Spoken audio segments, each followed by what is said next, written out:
Well, he says, I'm the first person to pay Taraji P. Henson the most money she's ever made. And then we said, but did you pay her fairly? And then he said, I paid her more than she's ever made. What does that mean? When it comes to a black woman speaking up and speaking out, it goes unheard until she dies. Then once she dies, then we go back and say, well, she was right and let's make a movie about it. Thank you, Mr. Lee Daniels. Thank you, Mr. Tyler Perry.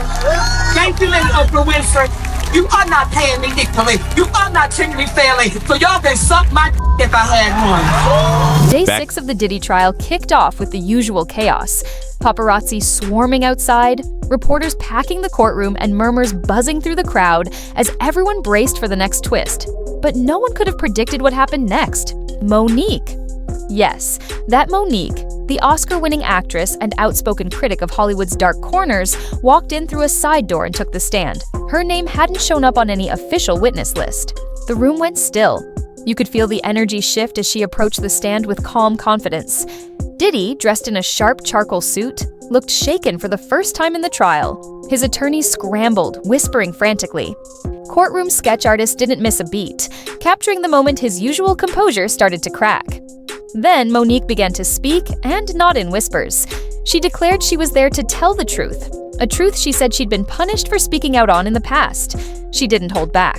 Naming names like Tyler Perry, Oprah Winfrey, and Lee Daniels, she detailed years of being silenced and pushed out for refusing to play Hollywood's game. What had once been brushed off as bitterness now rang loud and clear under oath. With the court's permission, she pulled out a timeline she'd prepared meticulously organized, filled with dates, calls, meetings, and shady backdoor deals.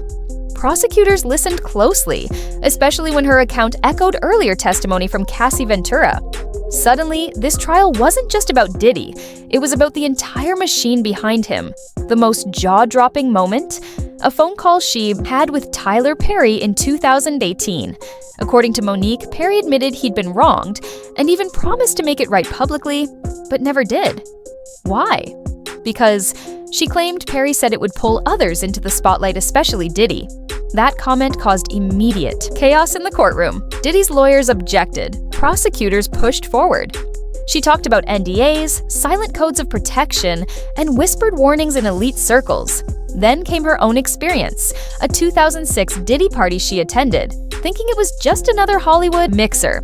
Instead, her phone was taken away at the door, guests were herded into private rooms, and the whole vibe felt off eerie, secretive, and unsettling despite the glamour. By the time she stepped down, the case had cracked open wider. This wasn't just about Diddy anymore. It was about what the industry had allowed to happen in the shadows for far too long. Monique continued her testimony with a quiet intensity that filled the room. She recalled the moment she realized she had crossed an invisible line, the night she walked out of Diddy's infamous party back in 2006. Sensing something was off, she left early before anything happened. It wasn't long after that the phone stopped ringing. Job offers dried up, friends in the industry distanced themselves, and soon the whispers started. She's difficult, she's emotional, she's hard to work with. But now standing before the court, she saw it all clearly. Her decision to walk away that night had made her a threat, a liability. And it wasn't just about that party, it was about a system. One carefully crafted to keep certain people protected and others like her pushed out. She told the court what she saw wasn't just an isolated moment, it was part of a pattern. Private parties dressed up as networking events, NDAs handed out like party favors, scenarios that lined up eerily well with earlier witness accounts about sex parties, escorts, and power dynamics cloaked in velvet ropes and champagne. When asked point blank whether she thought Tyler Perry had protected Diddy, she didn't hesitate. Absolutely, she said. She pointed to a highly publicized $1 million donation Perry made to Bishop T.D. Jakes' megachurch. According to her, it wasn't just generosity, it was strategy. Around that same time, she noted, gossip blogs suddenly went quiet about Diddy. Rumors vanished. Monique believed money was changing hands behind the scenes. Prosecutors backed up her claim with a photo of Perry and Diddy embracing at a BET event, snapped just weeks after the donation. The message was clear. This wasn't just about friendship, it was about protection. When I see you do a clip and you go to T.D. Jakes' church, and I watch you write a check for $1 million in front of the congregation, and you give it to this man, was that for the congregation to give more money? Or was that really genuine? See, when no one's watching, who are you? To when everyone's watching.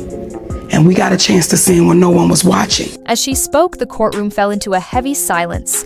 Looking directly at the judge, Monique said she was done being afraid. "You can't blackball me twice," she said, with a calm fire in her voice. She spoke of the high price of silence in Hollywood, a toll paid by countless voices swept under the rug. Then came the bombshell. She handed over a printed transcript of a phone call with Tyler Perry. In it, Perry admitted she was never difficult, but just unwilling to work for free.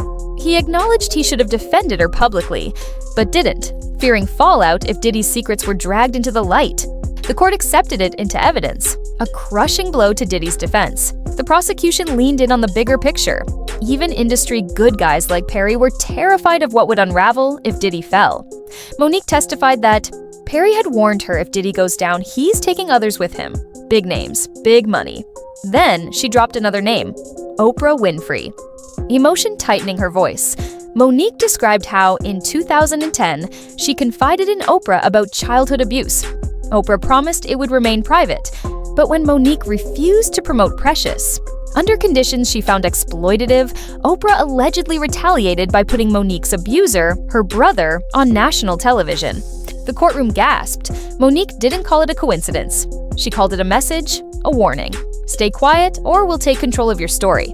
She ended by describing a system powered by NDAs, shared crisis managers, and reputational puppeteering. One PR rep, she revealed, accidentally forwarded her an email thread, subject line naming Diddy, Perry, and Oprah, discussing damage control strategies. She handed the redacted email to the judge, and just like that, Hollywood's carefully guarded walls began to tremble. The message couldn't have been clearer. This wasn't just about shielding one powerful man. It was about protecting an entire hierarchy where silence was rewarded, and speaking up came at a steep cost. As Monique slowly closed her binder, the courtroom leaned in. Her voice was calm, composed, and unshaken. For once, her truth wasn't just speculation or social media buzz, it was now part of the federal record. After a brief recess, Monique returned to the stand with a bombshell. She wanted to talk about the list. She explained that Hollywood operates on an unspoken code, a list of untouchable names. Tyler Perry, Oprah Winfrey, Diddy, they were all on it. And once you challenge them, you're not just going against individuals, you're poking holes in a powerful system. The price? Your reputation, your phone calls, your career. She said the label difficult was more than a word, it was a sentence. It infected conversations, boardrooms, and decisions long before she ever entered the room. Casting agents wouldn't even consider her, and producers kept their distance not because of facts, but because of whispered warnings. Monique highlighted a pattern: brilliant actors and entertainers who once lit up screens and award shows, only to suddenly disappear. She hinted that some had resisted demands, while others had simply seen something they weren't supposed to. Their silence, she claimed, wasn't always voluntary, it was survival. Then came something even more unsettling. Monique was allowed to read a statement from an anonymous former actor. This individual described a secretive retreat hosted by a well-known male filmmaker. Phones were confiscated, NDAs were signed. What happened next? Strange rituals that felt more like control than creativity. Monique never confirmed the host's identity, but her silence on Tyler Perry's implied involvement said more than words ever could. The judge reminded everyone, these were allegations. But the courtroom couldn't ignore the weight of what had just been said. Monique wasn't pointing fingers at isolated events, she was lifting the veil on an entire system built on image, fear, and quiet complicity. When asked if she believed Diddy had a role in blackballing her, she nodded. Maybe not at first, but eventually. She recalled a chilling warning from a Revolt TV Junior executive who told her, "You've upset the wrong people. And Diddy doesn't like noise." According to Monique's testimony, the issue ran deeper than personal grudges. She revealed that Tyler Perry's team had approached Diddy for a potential media partnership, but when her name came up, it wasn't in a creative context, it was framed as a problem. She wasn't seen as talent, but a threat to business. Behind closed doors, meetings followed, and her name was reportedly discussed not as a collaborator, but as an obstacle. Then came a pivotal moment in court. the prosecution presented emails from a PR firm that had worked with both Revolt and Tyler. Perry Studios. The contents were damning strategies explicitly laid out to control the public narrative around both Monique and Cassie Ventura. For the first time, the jury saw solid evidence connecting the reputational attacks on two women who had dared to speak out. This wasn't just coincidence, it was calculated. Monique went on to talk about how quickly the label difficult spreads in Hollywood. Just one whisper in a powerful room and doors start slamming shut. But then she said something that landed heavy in the courtroom. "I wasn't just blackballed," she said. "I was whiteballed by black people." It was betrayal not from outsiders, but from people she thought would stand with her. Protecting power had taken priority over protecting truth. So no, I was not blackballed. I was whiteballed. By some black who had no balls. Thank you, Mr. Lee Daniels. Thank you, Mr. Tyler Perry. Thank you, Miss Oprah Winfrey. You are not paying me equally. You are not treating me fairly. So y'all can suck my if I had one. She hadn't planned to testify. When the prosecution reached out 2 months prior, she said no. Too painful, too much risk. But then she saw the leaked video of Prince, heard Cassie's emotional statement, and watched Diddy's courtroom eruptions. That's when something shifted. She remembered her grandmother's voice telling her, "Don't let them write your story without you in the room." That was her turning point. Near the end of her testimony, the prosecution asked what she believed was at the root of Hollywood's culture of silence. She didn't pause. "Fear," she said. "Fear of losing. Jobs, status, everything." She then looked Diddy dead in the eye and said, "You thought you built an empire too powerful to be questioned, but now you're the one sitting in silence. And we're finally being heard." As the courtroom sat in stunned silence, Monique delivered one last strike, not loud, but piercing. She turned to Diddy's legal team, met their gaze, and calmly spoke the name that had only been whispered throughout the trial: Tyler Perry. It wasn't a rant. It was deliberate and powerful. She questioned why she was blackballed simply for refusing to work for free, while Perry kept his place at the top, rubbing shoulders with Hollywood's elite. The gallery gasped. This was no longer just about Diddy. Monique wasn't accusing Perry of a crime, but of upholding a toxic system. She claimed he had made calls to block her from opportunities, and that she had the call logs to back it up. When she held up a folder, not yet entered into evidence, the defense quickly objected. But the message had landed.